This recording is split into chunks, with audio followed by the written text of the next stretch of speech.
영원하다 이런 표현을 쓰는 데는 하나님과 관련된 그런 것에 영원이라는 표현을 쓰는 것이 아주 적합하죠. 왜냐하면 하나님만이 영원하신 분이기 때문에 그렇습니다. 그래서 하나님을 향해서 우리가 무언가를 할 때 영원이라는 말을 쓰기도 하고요. 또 하나님이 행하시는 일들에 대해서도 영원이라는 그런 말을 사용합니다. 우리 교회 금년 성구에도 영원이라고 하는 말이 2번이나 나옵니다. 짧지만 2번이 나오죠. 너희는 여호와를 영원히 신뢰하라. 주 여호와는 영원한 반석이심이로다. 영원이란 말이 거듭 나옵니다. 하나님이 영원한 분이시기 때문에 영원이란 말이 잘 어울리는 것입니다. 하나님은 이렇게 영원하시지만 사람은 영원하지 않습니다. 우리가 아무리 오래 살고 싶어도 또 죽음을 면하고 죽지 않으려고 아무리 애를 써도 언젠가는 한 줌의 흙으로 돌아가는 유한한 존재, 그게 바로 사람입니다. 사람이 사는 삶의 길이를 하나님이 재어보신다면 아마 선도 그을 수 없는 하나의 작은 점에도 미치지 못할 것입니다. 그만큼 우리 사람의 삶은 짧습니다. 시편 90편 10절에 보면 우리의 연수가 70이요 강건하면 80이라도 그 연수의 자랑은 슬픔뿐이요 신속히 가니 우리가 날아가니이다, 이렇게 말씀하고 있습니다. 마치 날아가는 것처럼 그렇게 빠르게 지나가는 것이 우리의 인생이라는 거죠. 더구나 나이가 들면 들수록, 늙어갈수록 인생이 빠르면서도 참 짧다는 그런 생각을 하게 됩니다. 제가 처음 교육전도사로 이제 임무를 맡고 목회 사역을 시작한 것이 1985년도입니다. 올해가 2025년이니까 저로서는 목양 40주년이 되는 해가 올해입니다. 40년의 세월이 흘렀습니다. 제가 전도사 때는 잘 몰랐는데 개척을 하고 개척교회 담임 목사로 시작을 할 때가 30대였습니다. 그때 저는 빨리 40이 되고 싶었습니다. 언제 40이 될까? 언제 40살이 될까? 그랬는데 지금은 언제 70이 될까? 이런 생각을 전혀 하지 않습니다. 아니, 70이 좀 안 왔으면 좋겠습니다. 옛날 어른들이 새해가 되면 떡국을 먹으면 이제 1살을 먹는 거다, 그렇게 말했죠. 만약에 정말 떡국 먹어서 1살이 되는 거라면 1년 내내 떡국 안 먹겠습니다. 여러분, 우리의 삶은 참 짧습니다. 그리고 금방금방 지나갑니다. 짧은 생애를 사는 동안에도 우리가 겪어야 할 많은 시련과 고난을 만나게 됩니다. 그 가운데서도 이 건강의 문제, 질병의 문제는 예나 지금이나 사람을 괴롭히는 인생의 큰 장애물입니다. 지금도 우리 성도들 가운데는 수술을 앞두고 있는 분들도 있습니다. 얼마나 마음이 초조하고 불안한 마음이 있을까요? 또 이미 수술을 하고 회복 중에 있는 분도 있습니다. 또 수술은 아니지만 지금도 여전히 병과 싸우면서 힘겹게 살아가는 분들도 의외로 많습니다. 지금은 의술이 많이 발달돼서 웬만한 병들은 치료할 수가 있겠습니다만 옛날에는 대부분이 병에 걸리면 그 원인도 알지 못한 채 그 병으로 인해서 생을 마감하는 경우가 참 많았습니다. 오늘 본문에 보면 참 안타까운 사연으로 예수님을 찾아온 한 사람이 나옵니다. 예수님을 찾아와서 그 발 앞에 엎드린 그 사람은 회당장이라고 하는 야이로입니다. 이 당시의 회당장은 말하자면 이 회당에서 예배를 드리는 모든 것을 준비하고 그리고 회당에서 일어나는 여러 가지 일들을 함에 있어서 주도적인 역할을 하는 사람이 회당장입니다. 회당의 총책임자지만 또 그 지역에서는 유지이기도 합니다. 이런 사람이 예수님을 기다렸다가 예수님이 오시자 얼른 달려가서 예수님 발 앞에 엎드려 하소연을 합니다. 그 이유는 그의 12살 된 딸이 지금 병이 들어서 죽어가고 있기 때문입니다. 야이로는 예수님에게 속히 저희 집에 오셔서 내 딸을 고쳐달라고 간청합니다. 예수님, 제 딸이 지금 죽어가고 있습니다. 저희 집에 오셔서 제 딸을 제발 고쳐주십시오. 살려주십시오. 부모라면 누구라도 이런 마음일 것입니다. 죽어가는 딸의 모습을 차마 볼 수가 없을 것입니다. 그래서 때마침 예수님이 오신다는 말을 듣고 한숨에 달려가서 예수님 앞에 엎드려 도움을 구하고 있는 것입니다. 예수님께서 그 말을 듣고 이제 야이로의 집으로 향합니다. 무리들은 점점 더 몰려옵니다. 몰려드는 이 무리들 때문에 예수님의 발걸음이 늦어지니까 야이로는 속이 타들어갑니다. 그런데 얼마를 가다 보니까 웬 여인이 무리를 뚫고 들어와서 예수님을 만졌습니다. 예수님이 가던 길을 멈추고 누가 내 옷에 손을 대었느냐라고 물으십니다. 그러니까 베드로가 주님, 누가 손을 댄 게 아니고 지금 사람이 너무 많이 몰려들어서 아마 누군가가 예수님에게 부딪힌 것 같습니다. 그러니까 예수님이 아니다. 내게 손을 댄 자가 있도다. 이렇게 말하죠. 이 말을 듣고 손을 댄 여인이 예수님 앞에 엎드렸습니다. 그리고 왜 예수님에게 손을 댔는지를 이유를 말씀드립니다. 예수님, 저는 12년 동안을 혈루병을 앓아왔습니다. 예수님의 옷자락에라도 제가 손을 대면, 예수님 옷자락이라도 만지면 제 병이 나을 것이라는 그런 생각이 있어서 제가 예수님 옷자락을 만졌습니다. 그러니까 예수님이 이 여인에게 선포합니다. 딸아, 네 믿음이 너를 구원하였으니 평안히 가라. 그렇게 해서 12해 동안 전혀 해결되지 않았던 이 고질병과 같았던 혈루병이 치유됐습니다. 혈루의 근원이 말라버렸습니다. 이 여인은 이제 건강을 되찾았고 평안을 얻었습니다. 1분 1초가 급한 야이로였지만 예수님은 참 여유로웠습니다. 가는 도중에 이렇게 여인을 치료해 주셨습니다. 그리고 속히 출발을 하셔야 되는데 예수님은 아직도 무언가를 말씀하고 계십니다. 이제 오늘 본문은 거기서부터 시작이 됩니다.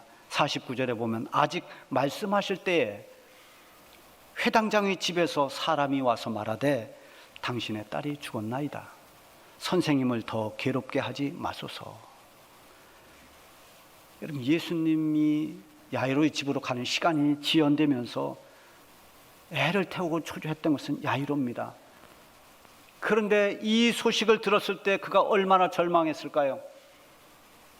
예수님과 그래도 집을 향해서 가는 동안에는 조그만 희망이라도 붙들고 있었습니다. 그 딸이 죽었다는 이 소식을 들었습니다. 예수님이 가면 살 수 있겠다는 그 희망마저 다 부서지는 것처럼 보이는 순간입니다. 2절에 보면은 12살 된 외딸이라고 그랬어요. 그러니까 외동딸입니다. 하나밖에 없는 딸이에요. 얼마나 충격을 받았겠습니까? 근데 사람들이 예수님이 병을 고친다는 소문은 다 들어서 알고 있는데 죽은 자를 살리는 생명을 다루시는 생명의 주님이라는 것은 사람들이 알지 못했습니다.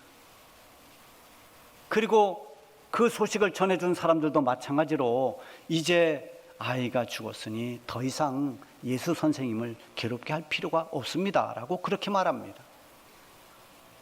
이제는 야이로의 집에 오실 이유가 없어졌다는 것입니다. 호흡이라도 조금 남아 있으면 모르겠는데 이미 숨을 멈췄으니 모든 상황은 끝났다는 것이죠. 그때 예수님이 말씀하십니다. 두려워하지 말고 믿기만 하라. 그리하면 딸이 구원을 얻으리라. 얼마나 놀라운 말입니까?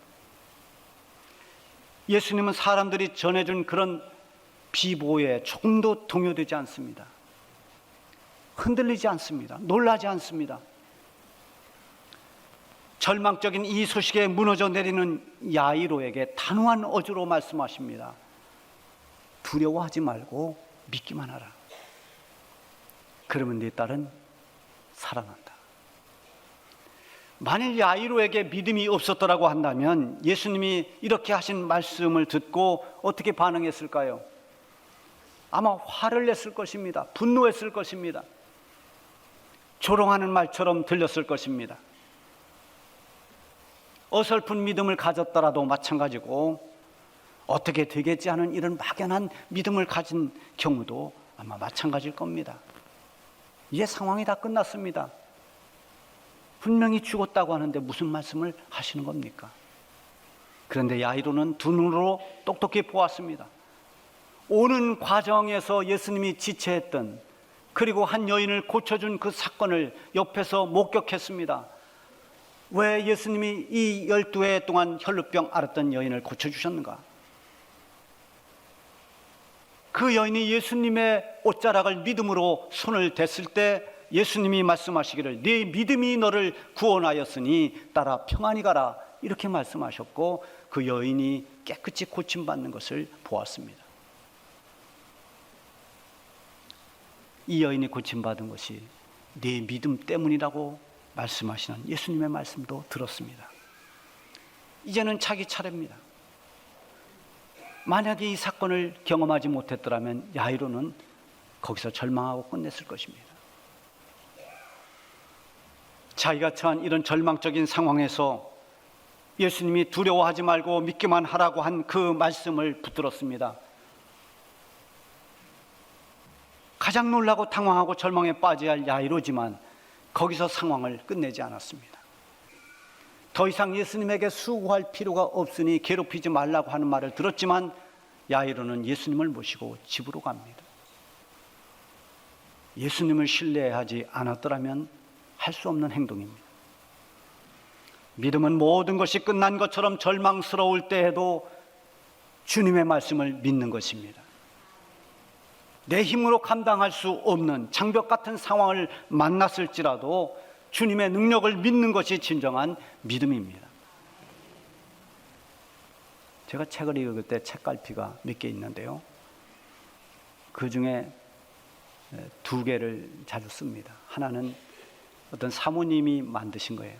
그래서 아마 그때 찬양 경연대 때 사모님들한테 다 이렇게 하나씩 나눠준 건데 제가 쓰고 있습니다.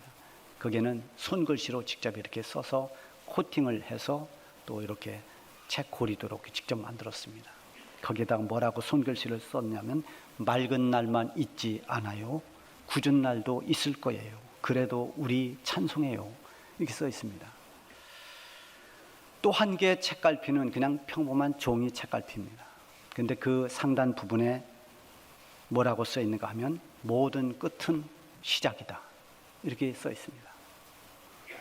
짧은 말이지만 그 말을 풀어서 해석한다고 한다면 더 이상의 희망이 보이지 않는, 마치 끝난 것처럼 보일 때도 하나님을 믿고 의지하면 그때부터 하나님의 역사는 시작된다. 아마 이런 뜻일 것입니다. 우리는 끝이라고 해도 하나님은 끝이 아니라는 것이죠. 시작이라는 것이죠. 보이기 때문에 믿는 것은, 그것은 믿음이라기보다는 아는 것입니다.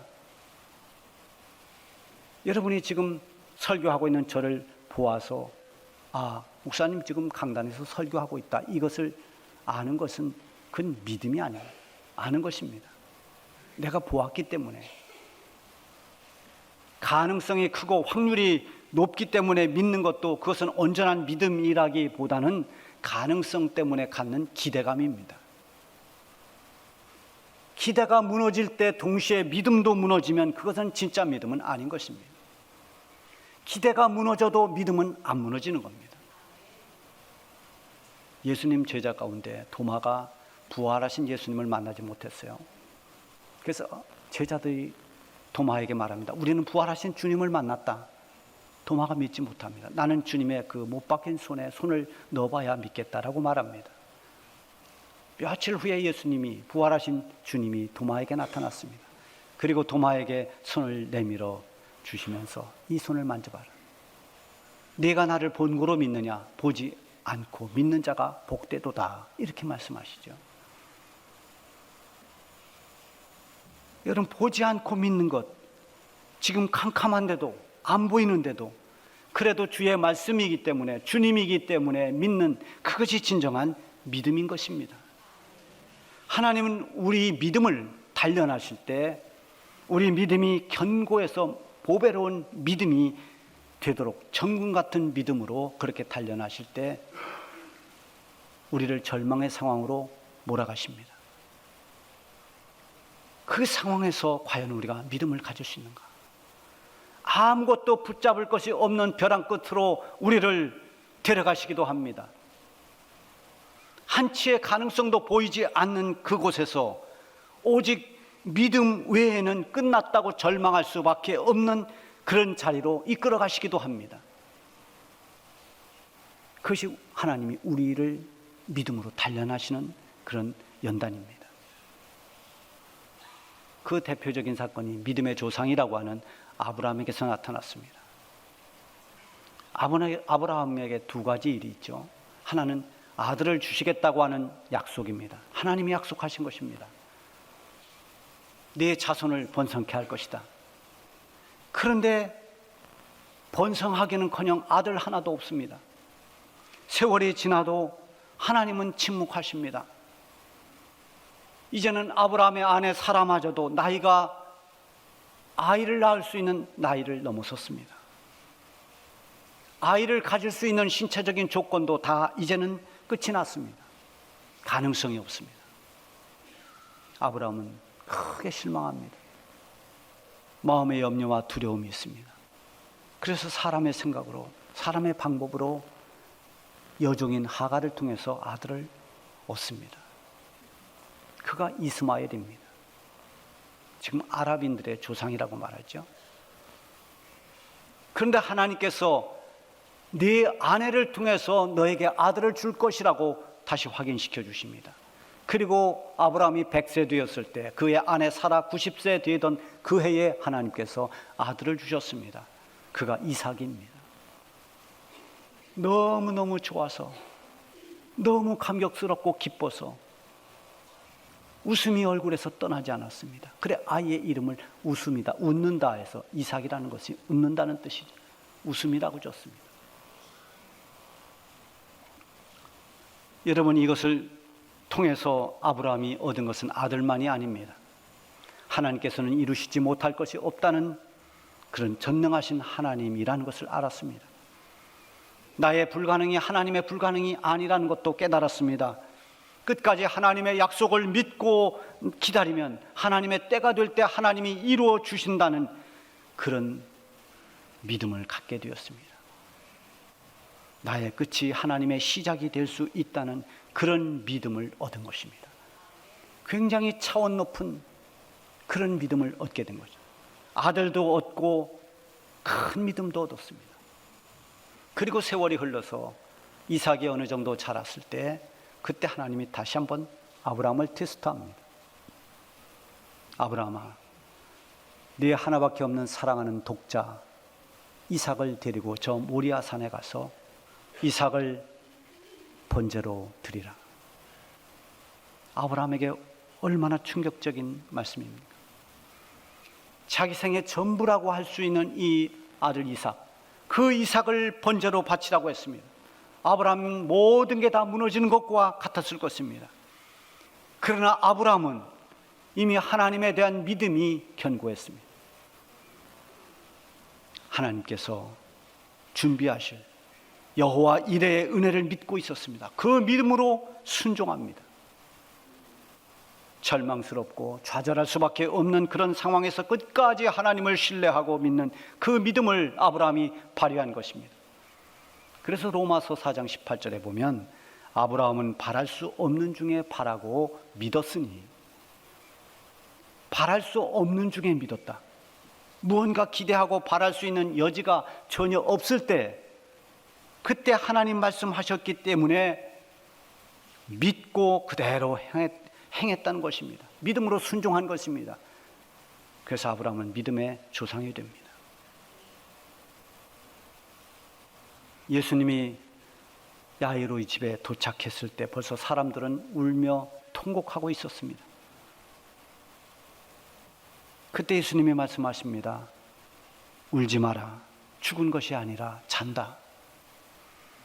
그러자 사람들이 이미 이 아이의 호흡이 끊어진 것을 알고 있기 때문에 예수님 하신 그 말씀을 비웃으면서 믿질 않았습니다. 죽었는데 잔다고 하니 믿질 못하는 것입니다. 예수님은 아랑곳하지 않고 아이의 손을 잡고 말씀하십니다. 아이야, 일어나라. 이때 사람들은 비웃고 웅성거리고, 그때 베드로와 요한과 야고보 그리고 부모님만 데리고 아이가 있는 방으로 들어가서 아이의 손을 잡고 일으킨 것입니다. 아이야, 일어나라. 이 말씀에 아이의 영이 돌아오고 아이는 예수님의 손을 잡고 일어섰습니다. 죽음에서 다시 살아난 것입니다. 이런 놀라운 기적 사건은 보편적인 것은 아닙니다. 예수님이 이 일을 행하신 이유는 어디 있을까? 우리가 믿고 따르는 우리 주님이 어떠한 분이라는 것을 똑똑하게 보여준 사건입니다. 지금 나에게 이런 기적이 없다고 해서 우리 주님이 무능하거나 아니면 우리의 삶에 침묵하고 외면하고 계시는 것이 결코 아닙니다. 주님 지금도 살아 역사하고 계십니다. 지금도 믿는 자에게 하나님의 능력이 나타나서 절망이 소망이 되게 하고 눈물이 기쁨이 되게 하시는 것입니다. 울지 마라. 죽은 것이 아니라 잔다. 주님이 보는 것과 우리가 보는 것은 다릅니다. 야이로의 딸을 살리신 주님은 생명의 주님이십니다. 우리 주님께서 다시 오실 그때는 죽었던 모든 성도들이 마치 자다가 일어나듯이 모두가 부활의 영광에 참여하게 될 것입니다. 나는 부활이요 생명이니 나를 믿는 자는 죽어도 살겠고, 이 말씀처럼 주님이 다시 오시는 때는 모두가 잠자던 영혼들이 일어날 것입니다. 야이로의 딸이 소생했습니다. 그러나 결국 그도 죽을 것입니다. 그래서 어찌 보면 이 야이로의 딸이 다시 살아난 이 기적보다 더 귀한 것은 모든 믿는 자들이 주님 오실 때 죽어도 다시 사는 부활의 영광에 참여할 수 있다는 이 약속의 말씀인 것입니다. 믿는 성도들이 믿음이 약해지거나 믿음이 흔들리면 두려움을 이겨낼 수가 없습니다. 두려워하지 말고 믿기만 하라. 그리하면 딸이 구원을 얻으리라. 여러분, 두려워하지 말고 믿음으로 하나님을 신뢰하면 하나님의 능력이 나타나기 시작할 것입니다.